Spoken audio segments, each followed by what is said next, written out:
दोस्तों, बुरी से बुरी नज़र हो या किसी की बद्दुआ हो या श्राप हो, उसे हटाने का जो शक्तिशाली उपाय है वो है प्रार्थना। और प्रार्थना किस तरह करनी है उसे जानने के लिए वीडियो को लास्ट तक जरूर देखें। आपकी सारी मनोकामना पूरी होगी। दोस्तों, आपने कई बार लोगों से अक्सर यह कहते हुए सुना होगा कि उन्हें किसी की बुरी नज़र लग गई है। लेकिन क्या आपने कभी ये सोचा है कि आखिर ये नज़र लगना या नज़र दोष होता क्या है? जब किसी की सोच, स्वभाव और संपर्क से हमारे ऊपर नकारात्मक असर पड़ता है तो उसे हम नज़र लगना कहते हैं। नज़र लगने पर आप विश्वास करें या ना करें, लेकिन जब यह लगती है ना तो चलता फिरता काम ठप पड़ जाता है, कारोबार में प्रगति रुक जाती है और हंसता खेलता बच्चा गुमसुम या फिर हमेशा रोता रहता है। बुरी नज़र का दुष्प्रभाव सिर्फ आम आदमी को ही नहीं बल्कि आपके जीवन से जुड़ी तमाम चीज़ों पर पड़ता है। खाने पीने के सामान से लेकर मकान, वाहन, दुकान आदि सब कुछ एक झटके में प्रभावित होने लगता है। तो दोस्तों, हम सब जीवन में एक काम अवश्य करते हैं और वह है प्रार्थना करना। आपने भी देखा होगा कि आपके पूर्वज जीवन भर प्रार्थना करते रहे हैं। जो मिला हुआ है, जो सुख है, वह हमेशा बना रहे इसके लिए प्रार्थना। जीवन में जो दुख आ गया है वह चला जाए इसके लिए प्रार्थना। और हम लोग भी तो जगह जगह प्रार्थना ही करते हैं। जो ईश्वर को मानते हैं वह ईश्वर, भगवान, अल्लाह, गॉड और जिन्हें भी वह मानते हैं उनके सामने प्रार्थना करते हैं। पर जो लोग नास्तिक हैं वह भी प्रार्थना करते हैं, पर एक नास्तिक व्यक्ति ईश्वर को ध्यान में रख कर प्रार्थना करता है। जैसे उसका कोई प्रियजन बीमार हो जाए तब उसके अंतर मन में, उसके भीतर यही गूंजता रहता है कि वह स्वस्थ हो जाए। यह भी एक प्रार्थना ही है। प्रार्थना एक बहुत ही शक्तिशाली है जो आपके आसपास होने वाली सभी दुर्घटना को, सभी दुर्भावना को, सभी दुर्व्यवहार को आपसे दूर रखती है। दोस्तों, प्राचीन समय में प्रार्थना एक मंत्र हुआ करता था। प्रार्थना करने के सही तरीके से व्यक्ति जो प्रार्थना करता था वह सत्य हो जाता था। इसलिए उस समय प्रार्थना बहुत सोच समझ कर की जाती थी। क्या आपको पता है कि बद्दुआ देना भी एक प्रार्थना ही है? पर यह प्रार्थना का ठीक उल्टा रूप है। जैसे दिन और रात, सुख और दुख। प्रार्थना फलित होने में समय लग सकता है या हो सकता है कि प्रार्थना फलित ही ना हो, लेकिन बद्दुआ ज्यादातर फलित हो जाती है। दोस्तों, आज मनुष्य का जो प्रार्थना करने का तरीका है वह दिखावे के अलावा कुछ भी नहीं है। वहाँ केवल शब्दों का उच्चारण हो रहा है। उन शब्दों में जरा भी शक्ति नहीं बची है, क्योंकि प्रार्थना हम सबको सिखा दी गई है। और जब हम किसी की सीखी सिखाई चीज को दोहराते हैं तो उस चीज से हमारी भावना खत्म हो जाती है। हमारे पाप और पुण्य, हमारे कर्म, सब कुछ हमारी भावना के रूप में हमारे अंदर संग्रहित रहते हैं। हमारी भावना ही वह चुंबकीय शक्ति है जो चीजों को हमारी ओर आकर्षित करती है। इसलिए अगर हमारी प्रार्थना से हमारी भावना निकाल दी जाए तो वह मात्र शब्दों के उच्चारण के अलावा कुछ और नहीं रहेगा। प्रार्थना के लिए ऐसा भी जरूरी नहीं है कि हमारे मुख से शब्द निकलने चाहिए। बस जो आप प्रार्थना कर रहे हैं वह आपकी भावना में सम्मिलित होनी चाहिए। दोस्तों, हमारी प्रार्थना से हमारी भावना खत्म हो गई है, जब ठीक इसका उल्टा बद्दुआ के समय होता है। ज्यादातर जब भी कोई इंसान बद्दुआ देता है तो वे उसकी भावना से निकलती है। वह चाहे किसी के लिए अपने मुख से शब्द कहे या ना कहे, उसके अंदर जो उद्गार निकल रहे हैं वही काम कर जाते हैं। लेकिन प्रार्थना हो या बद्दुआ, दोनों को ही पूरा होने के लिए इंसान के अंदर सकारात्मक ऊर्जा होनी चाहिए। प्रार्थना अगर स्वार्थ से भरे ना हो तो वह इंसान के अंदर सकारात्मक ऊर्जा पैदा करती है। परंतु अगर इंसान किसी को बद्दुआ देता है तो उसकी सकारात्मक ऊर्जा से बद्दुआ फलित होती है, परंतु उस इंसान के अंदर नकारात्मक ऊर्जा प्रवेश कर जाती है। अर्थात हर बार बद्दुआ देने पर उसके अंदर सकारात्मक ऊर्जा का प्रभाव कम होता रहता है।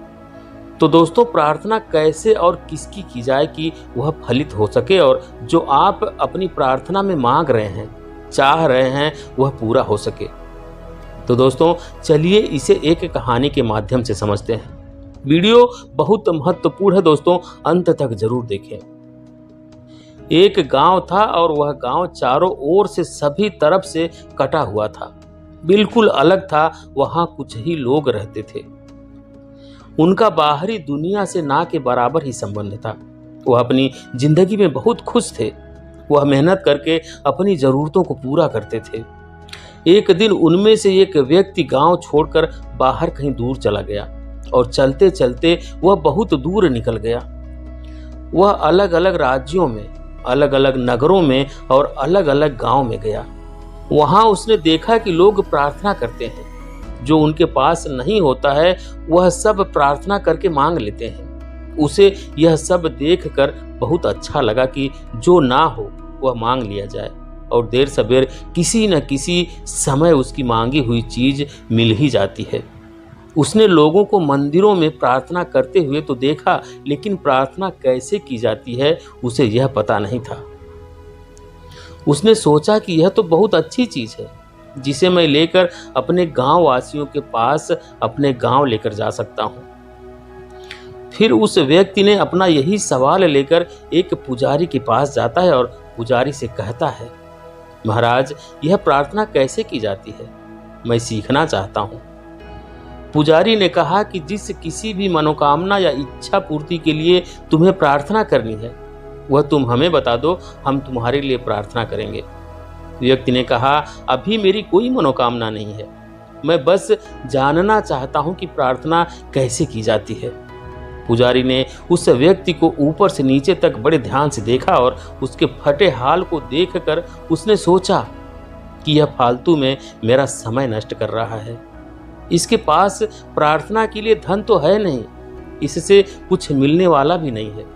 यह सोचकर उस पुजारी ने कहा कि अभी मेरे पास समय नहीं है, मैं तुम्हें बाद में बता दूंगा। यह कहकर पुजारी चला गया, परंतु वह व्यक्ति वहीं रुक गया। वह अगले दिन फिर पुजारी के पास पहुंचा और कहने लगा, महाराज, प्रार्थना कैसे की जाती है? आपने कहा था कि बाद में बताऊंगा। पुजारी ने कहा, ठीक है, बता दूंगा, पर अभी समय नहीं है, बाद में कभी बता दूंगा। वह व्यक्ति अब रोज पुजारी के पास आने लगा। आखिरकार पुजारी उससे तंग आकर उससे गुस्से में कहा कि कुछ नहीं करना होता है। किसी भी पेड़ से एक लकड़ी तोड़ो, हाथ में पकड़ो, आंखें बंद कर लो और जो मांगना है मांग लेना, बस हो गई प्रार्थना। यही होती है प्रार्थना। यह सुनकर वह व्यक्ति बहुत खुश हुआ और पुजारी को धन्यवाद देते हुए कहा, मैं तो सोच रहा था कि बहुत कुछ करना पड़ता होगा, पता नहीं मैं कर पाऊंगा या नहीं, पर यह तो बहुत ही आसान है। यह कहकर वह व्यक्ति उसी समय अपने गांव के लिए निकल पड़ा और गांव में पहुंचकर वह प्रार्थना करने लगा। वह जमीन पर पड़ी लकड़ी उठाता है और आकाश की ओर आंखें बंद करके कुछ कहता है। अब वह जिसके बारे में जो भी कहता है, जो भी प्रार्थना करता है, वह देर सबेर जरूर पूरा हो जाता है। धीरे धीरे उसकी ख्याति दूर दूर तक फैल गई। उस गांव को जिसे कोई पूछता भी नहीं था, कोई जानता भी नहीं था, वहां अब भीड़ रहने लगी। उस पुजारी तक भी यह बात पहुंच गई कि वहां दूर गांव में एक व्यक्ति एक लकड़ी के सहारे प्रार्थना करता है और वह जो भी प्रार्थना करता है वह पूरी हो जाती है। तब उस पुजारी को याद आया कि कुछ समय पहले तो मैं ही एक व्यक्ति से अपना पीछा छुड़ाने के लिए यह तरीका बताया था, पर प्रार्थना करने का तो यह कोई तरीका नहीं है। उसने तो ऐसे ही कुछ भी बता दिया था। उस पुजारी को विश्वास ही नहीं हो रहा था कि ऐसा हो सकता है। इसलिए वह पुजारी लंबी यात्रा करके उस व्यक्ति के पास पहुंचा। उसने उस व्यक्ति को प्रार्थना करते हुए देखा तो वह क्रोध से आग बबूला होकर उस व्यक्ति के पास गया और कहा, अरे दुष्ट, तू यह क्या कर रहा है? ऐसे भी कोई प्रार्थना होती है? ईश्वर नाराज हो जाएंगे। उनकी प्रार्थना करने का एक ढंग होता है, एक तरीका होता है। इस तरह एक लकड़ी उठाकर प्रार्थना नहीं की जाती है और हर किसी को उनकी प्रार्थना करने का अधिकार भी नहीं होता। प्रार्थना करने का काम हमारा है। हम सीधे ईश्वर के संपर्क में रहते हैं। तुम्हें तो सिर्फ यह बताना होता है कि तुम्हें क्या प्रार्थना करानी है। इतना कहकर वह पुजारी क्रोध से तमतमाता हुआ वहां से चला गया। उस गांव से बाहर जाने के लिए एक नदी को पार करके जाना पड़ता था। उस गांव से बाहर जाने के लिए एक नदी को पार करके जाना पड़ता था और वह पुजारी नदी पार कर ही रहा था कि तभी उसने देखा कि वह व्यक्ति हाथ में एक लकड़ी लेकर दौड़ता हुआ आ रहा है। उस पुजारी के होश तो तब उड़ गए जब उसने देखा कि वह व्यक्ति नदी के ऊपर भी दौड़ रहा है। पानी पर दौड़ते हुए वह व्यक्ति पुजारी के पास आकर रुका और कहने लगा, महाराज, पिछली बार आपने आधी ही बात बताई थी। आपने यह तो बताया ही नहीं कि प्रार्थना किसकी करनी है। वह पुजारी उस व्यक्ति के आगे झुक गया और कहा, यह सब तुमने कैसे किया? पानी पर कोई कैसे चल सकता है? व्यक्ति ने कहा, जैसा आपने कहा था मैं तो वैसा ही कर रहा हूँ। लकड़ी उठा लो और जो प्रार्थना करनी है करो।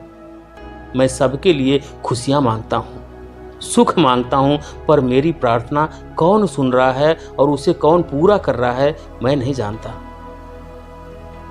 मैंने तो लकड़ी उठाया और कहा कि मुझे पुजारी महाराज से मिलना है और मैं पानी पर दौड़ पड़ा। क्या आप मुझे बताएंगे कि मेरी प्रार्थना कौन सुन रहा है?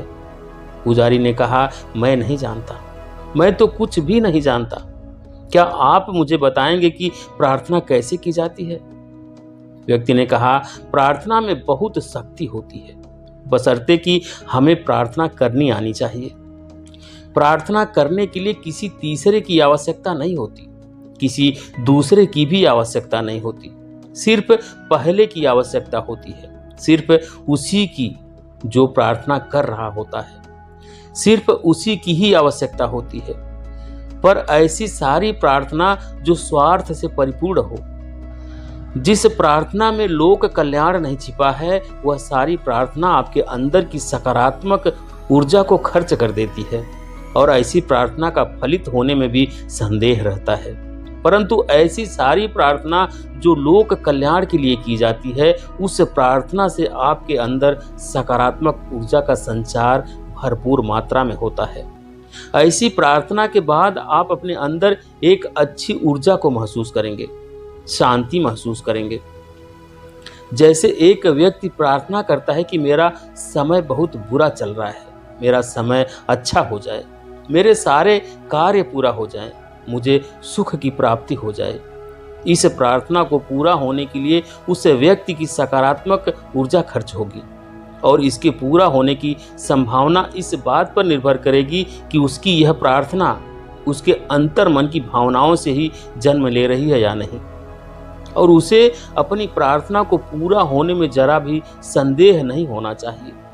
परंतु जब कोई व्यक्ति प्रार्थना करता है कि अब तक जो मुझे मिला है उसके लिए आपका धन्यवाद, जो आपने दिया है वह बहुत है, हमेशा ऐसा ही मिलता भी रहे, सबको सुख मिले, सबका कल्याण हो, सबकी रक्षा हो, सब सुख से रहें।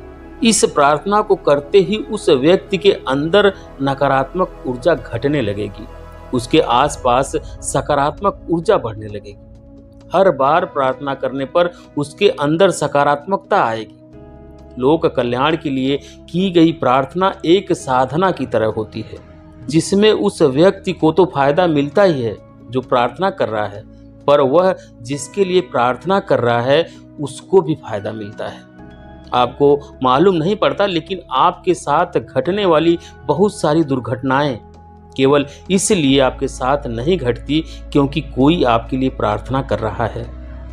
तो हमें करना क्या है दोस्तों, कि सच्चे मन से बिना किसी स्वार्थ के लोक कल्याण के लिए आप अपने अंतर मन से दुआ करते रहें।